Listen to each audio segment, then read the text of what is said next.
ایک دن حضرت عمر بیٹھ کے رو رہے تھے تو کسی نے کہا حضرت رو کیوں رہے ہیں؟ فرمایا کہ میں اس لیے رو رہا ہوں کہ فلاں پل سے بکریاں گزری ہیں، تو پل کے اندر شکستگی تھی، ٹوٹا ہوا تھا پل درمیان میں کچھ، اس میں ایک بکری کی ٹانگ ٹوٹ گئی ہے، تو میں ڈرتا ہوں کہ میرا رب یہ نہ پوچھے کہ عمر تو نے پل صحیح تعمیر نہیں کروائے تھے کہ ایک بکری کی ٹانگ کیوں ٹوٹی ہے۔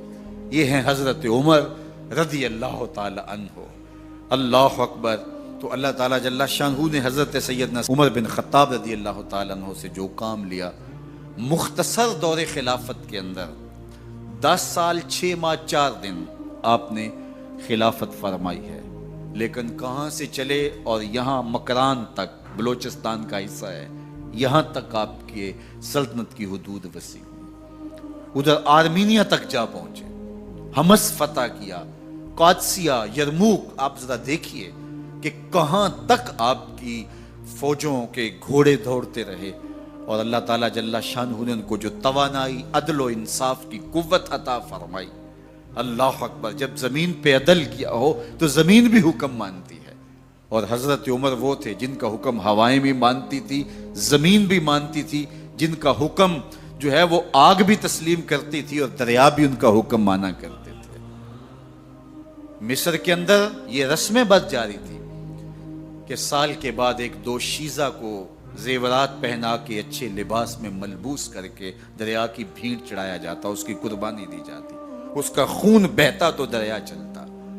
جب مسلمانوں نے مصر فتح کیا تو گورنر نے لکھا کہ اسلام تو اس طرح کی رسوم کی اجازت نہیں دیتا، لیکن خشک سالی ہے، لوگوں کی فصلیں ویران پڑی ہے، تو حضرت کیا کیا جائے؟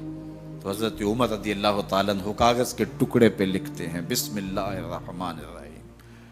مصر کے نیل کی جانب عمر کا خط لکھتے ہیں، اے نیل اگر تو اللہ کے حکم سے چلا کرتا ہے تو چل، ورنہ ہمیں تیرے چلنے کی کوئی حاجت نہیں ہے۔ اور قاصد کو کہا یہ خط لے جاؤ اور جا کے دریائے نیل میں پھینک دو۔ قاصد جا کے خط دریائے نیل میں پھینک دیتا ہے، پانی آتا ہے، ایسا دریائے نیل چلا، 14 صدیاں ہوئی ہیں آج تک کبھی بند ہی نہیں ہوا۔ دریا حکم مانتے ہیں، آگ نکلتی ہے۔ لوگ حضرت عمر رضی اللہ تعالی عنہ کے پاس آئے، حضرت لاوا پھوٹا ہے، آگ نکل رہی ہے اور مدینے کی طرف بڑھ رہی ہے، اب کیا کیا جائے؟ فائر بریگیڈ تو زمانے میں تھی نہیں۔ عمر نے اپنی قمیض اتاری، جس قمیض پہ 17 پیوند لگے ہوئے تھے چمڑے کے، کہا یہ قمیض لے جاؤ، جدھر آگ بڑھ رہی ہے آگے ڈھالنا، آگ پیچھے بھاگ جائے گی۔ زلزلہ آتا ہے تو زمین پہ دھرا مارتے ہیں، زمین رک جا، کیا عمر نے تیری چھاتی پہ عدل نہیں کیا ہے؟ تو یہ عمر ہیں رضی اللہ تعالی عنہ کہ جن کے انصاف کی وجہ سے، جن کے عدل کی وجہ سے اللہ تعالیٰ کی رحمات اور اس کی برکات کا نزول ہوتا تھا، اور اللہ تعالیٰ نے مسلمانوں کو وہ آبرو مند حکومت دی۔ کائنات کی تاریخ کے اندر ایسی حکومت آپ نے نہیں دیکھی ہوگی جو حضرت عمر نے حکومت کی ہے۔ اللہ اکبر۔ فرمایا فرات کے کنارے پہ ایک کتا بھی پیاسا مر گیا تو اس کا حساب بھی عمر سے ہوگا۔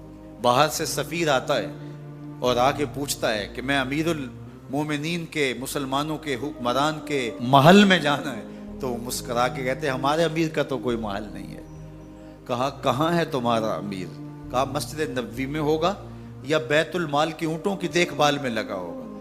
وہ جب گئے تو مسجد میں نہیں ہے، اللہ اکبر، وہاں گئے تو وہاں بھی نہیں ہے۔ پھر کیا دیکھتے ہیں کہ عمر رضی اللہ تعالی عنہ جنت البقیع کے پاس ایک درخت کے نیچے اینٹ کا سرانہ رکھ کے سوئے ہوئے، تو اس نے کہا عمر تو نے عدل کیا ہے، تجھے کچی اینٹ پہ بھی نیند آ گئی۔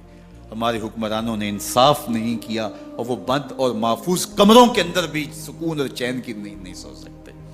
حضرت سیدنا عمر رضی اللہ تعالیٰ عنہ نے اس طرح ان امور سلطنت نبھائے۔ آپ دن کو لوگوں کی دیکھ بھالی کرتے، لوگوں کی ضروریات سنتے سمجھتے، اور جب رات پڑتی لوگ سو جاتے، عمر مدینے کی گلیوں میں پہرا دیتے۔ کائنات نے کوئی ایسا بھی حکمران دیکھا ہوگا؟ اللہ اکبر۔ وہ مجاہد جو مختلف محاذات پہ گئے ہوئے ہوتے، ان کے گھروں کی دیکھ بھالی کرتے، ان کی ضروریات کا خیال رکھتے، ان کی آبرو کا پہرا دیتے۔ راتوں کی تنہائیوں کے اندر حضرت عمر اٹھتے اور جا کے گشت کرتے، چکر لگاتے، دیکھتے کوئی آنکھ پر نم نہ ہو، مفلسی کا کسی گھر میں ماتم نہ ہو۔